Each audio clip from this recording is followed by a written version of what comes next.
The autumn rain drummed softly against the community center windows as 7 women settled into their chairs, forming a loose circle. Sarah, the facilitator, placed a basket of tea bags on the table between them. "Thank you all for coming," Sarah began, her voice warm. "I know Thursday evenings are precious, especially for moms." Marissa, cradling her sleeping 2-month-old against her chest, smiled tiredly. "When I got your text about RSV, I had to come. My pediatrician just mentioned it at our last appointment." "Mine too," added Jennifer, a first-time mom with dark circles under her eyes. "But honestly, I didn't really understand what it was. She said something about Respiratory Syncytial Virus, and my brain just shut off from exhaustion." A ripple of knowing laughter moved through the group. Elena, whose daughter was now 4, leaned forward. "I wish I'd had this conversation 3 years ago.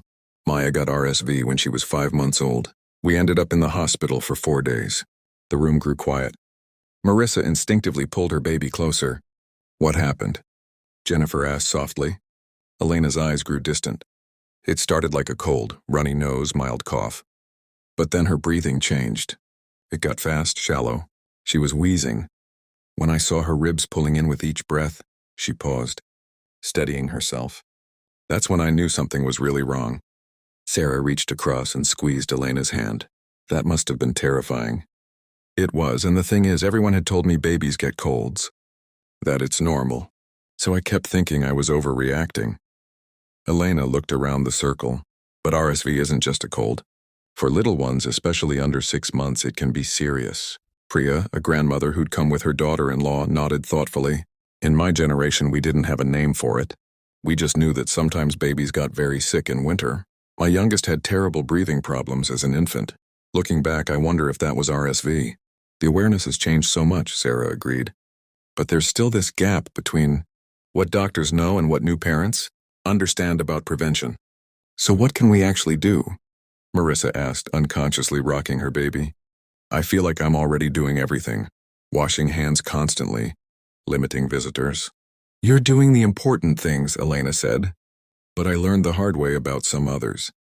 Like I didn't know that RSV spread so easily through surfaces.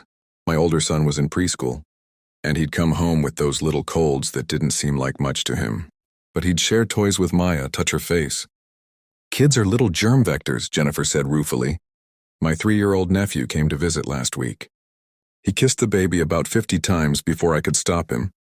Right? And you don't want to be the paranoid mom who won't let anyone near your baby," Marissa said. "But now I'm wondering if I should be."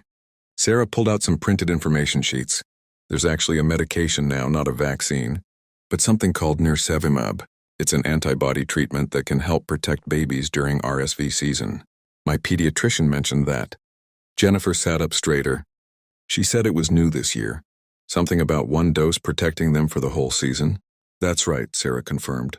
"It's recommended for all babies under 8 months who are entering or going through their first RSV season, and for some higher-risk babies in their second season." Elena's expression shifted. "That wasn't available when Maya was born. If it had been..." She trailed off, then spoke more firmly. "If that had been available, those 4 days in the hospital might never have happened." "Is it safe?" Marissa asked. "I mean, I want to protect him, but..." "I understand that hesitation," Priya said gently. "Every generation of mothers worries about what they're giving their babies. But I'll tell you what I've learned as a grandmother. Sometimes, the scariest thing is the disease, not the prevention.